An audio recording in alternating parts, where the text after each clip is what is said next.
I'm going to discuss about proxy servers and deploying your own proxy server. So, first, the question is, what are proxy servers? So, basically, these proxy servers help you request the destination server without your IP. So how this works is basically with this diagram below you can understand that when you request a website, what happens normally is that from your local machines or your cloud machine, the request directly goes to the website or to the website server, right? With this, the server is easily able to identify from where the request has came, so they can easily see your IP address.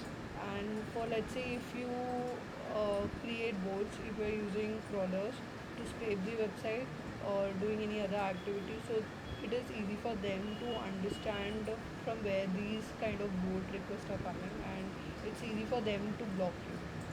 So to oversee this or to hide this or to fix this issue, what we basically use is proxy servers. So how this proxy servers works and what are these proxy servers? So let's say you have your scrapper over here, right? Your crawler. Now you will make request to the proxy server. Let's imagine this proxy server. We'll come to this later. What exactly this cloud proxies are. So let's imagine this is your proxy server and this is your website. Your scrapper will hit the request to proxy server, and the proxy server will have its own IP addresses. So from that server, the request would be made to the website. So the IP address which the website will get would not be your IP address, it would be the IP address of the proxy server.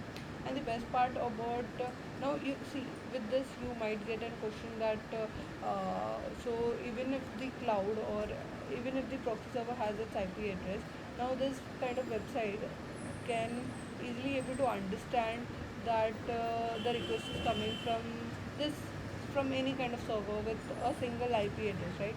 So it can even block that IP address, that IP address of the proxy server, right? This might be one frequent question or follow-up question for this topic. So there is a hint, kind of big thing here. So what basically happens is your proxy server does not have one IP address, it has multiple IP address. It keeps on changing, so all your requests keeps on rotating through different IP address, different servers, and it hits the website. So every time with every new request, it has every new IP address. Okay, so we'll understand how this proxy server are built. So we won't be making proxy server from scratch, but we'll be using. I mean, if you are not making, for example, we are not going to make any proxy server over here, but would just help you with some open source tool, which can help us achieve this functionality. So there are two open source tool. I mean, there could be many, but I am aware of these two, and also I've used both of them. So I know how they work, right? So the first one would be the scrap proxy. So the scrap proxy is basically an open source project. It is currently maintained and it's being used. It has over 1.8 thousand stars on GitHub. So so this is a good project. But before that, let me explain you how this works.